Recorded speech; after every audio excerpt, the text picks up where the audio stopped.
Wilujeng enjing para wargi di lebet Gusti Yesus. Renungan urang kanggo dinten ieu nyaeta bab anu ka-12. Nah tiasa dosa abdi ngakibatkeun abdi kaicalan hirup anu langgeng. Aya jalmi anu gaduh emutan yen saatos percanten ka Yesus Kristus, aranjeunna kedah leres-leres miara hirup anu langgeng ku cara henteu midamel dosa deui. Ieu mangrupi ciri yen aranjeunna henteu ngartos kana hartosna hirup anu langgeng saleresna. Seueur jalmi panginten Nikodemus oge sapertos kitu. Percanten yen dosa nyaeta hiji padamelan jahat atanapi mangrupi hiji kajahatan. Numawi kitu henteu saalit jalmi anu ngangken yen aranjeunna midamel kasaean sabab aranjeunna henteu maehan, henteu mikanyeri anu sanes, henteu maok atanapi ngaranyen. Aranjeunna ngemut yen dosa nyaeta padamelan jahat ka anu sanes. Pamahaman ieu henteu tiasa dimaklum. Kumargi ieu mangrupi pamahaman dunya perkawis dosa. Kusabab kitu dunya ieu nyiptakeun papakon hukuman mung kanggo tindakan-tindakan anu nganyerikeun atanapi ngarugikeun anu sanes.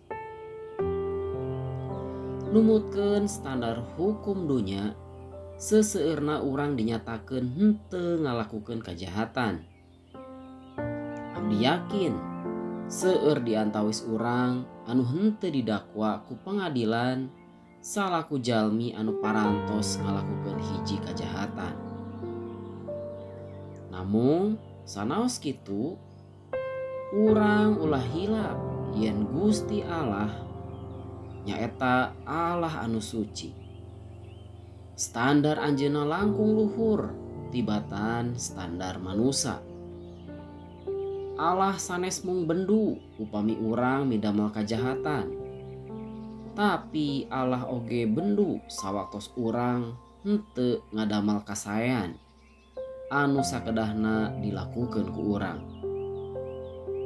Yakobus 4 ayat 17 unggalna, kusabab eta anu nyaho kana lampah hade tapi teu prak dipilampah eta teh dosa. Mangrupi contoh hiji Tesalonika pasal 5 ayat 17 unggalna, ulah tinggal ti neneda. Hartosna urang kedah tetep ngadoa. Upama urang henteu ngadoa, urang midamel dosa. Sadayana urang terang kana hukum Allah anu kalima anu unggalna masing hormat ka bapa jeung ka indung. Budalan 20 ayat 12. Upama unggal urang gagal mihormat sepuh, urang disebut dosa. Nah saderek kantos kasar atanapi henteu sabar ka sepuh. Upama urang paham kana hartosna dosa sacara alkitabiah, urang tangtos moal ngagaduhan sikap arogan sareng moal ngagaduhan emutan yen urang tiasa mertahankeun kasalametan urang ku cara henteu midamel dosa. Urang oge kedah emut yen Allah ningal sanes sapertos saurang polisi sareng hakim anu mung ningal tindakan kajahatan anu kabuktosan. Allah ningal pikiran dina mastaka urang, napsu dina soca urang, kabohongan anu lemes dina kecap urang, kasombongan manah urang sarta kajahatan anu henteu katingal anu ku urang dilakukeun di tempat anu simpe sacara jasmani.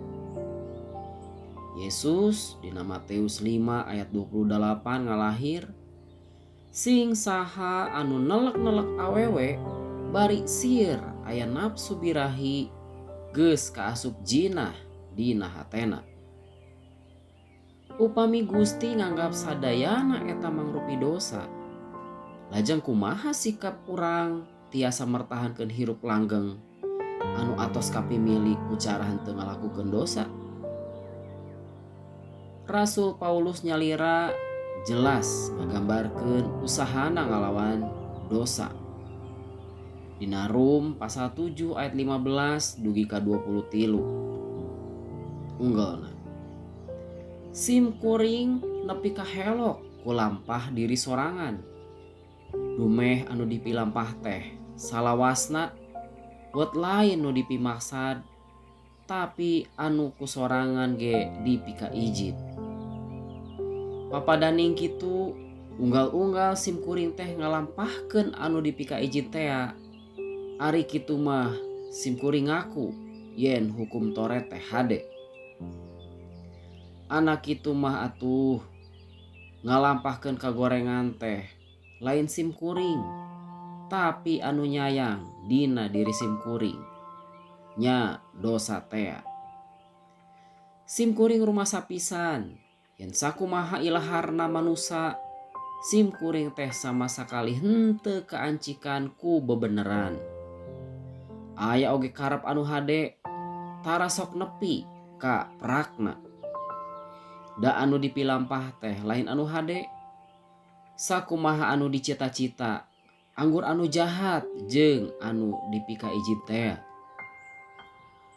Atuh tetela anu ngalampahkeun pagawean nu teu dipika hayang teh saenyana mah lain sim kuring, tapi dosa anu nyayang dina diri teh. Jadi sim kuring teh manggih pangalaman kieu, unggal boga niat ngalampahkeun nu hade anu jahat teh enggeus nyampang. Ari batin kataji ku hukum Allah, tapi dina awak karasa aya kakuatan sejen anu merangan budi rasa, anu temahna sim kuring teh kaboyong ku eta kakuatan dosa anu ngawasaan sakujur awak sim kuring. Nya ieu anu dialaman ku urang Kristen anu jujur sakumaha anjeunna berjuang ngalawan dosa. Emut urang ngagaduhan hirup anu langgeng mung ku sabab padamelan anu sampurna ti juru salamet anu sampurna. Urang henteu tiasa kenging hirup anu langgeng atawa mertahankeun hirup anu langgeng ku cara usaha nyalira. Oh cilaka abdi jalmi anu dosa. Kalimah piwuruh, usaha manusia teu aya hubunganana sareng hirup anu langgeng. Atur nuhun saderek sadayana, wilujeng patepang deui dinten enjing. Gusti Yesus ngaberkahan.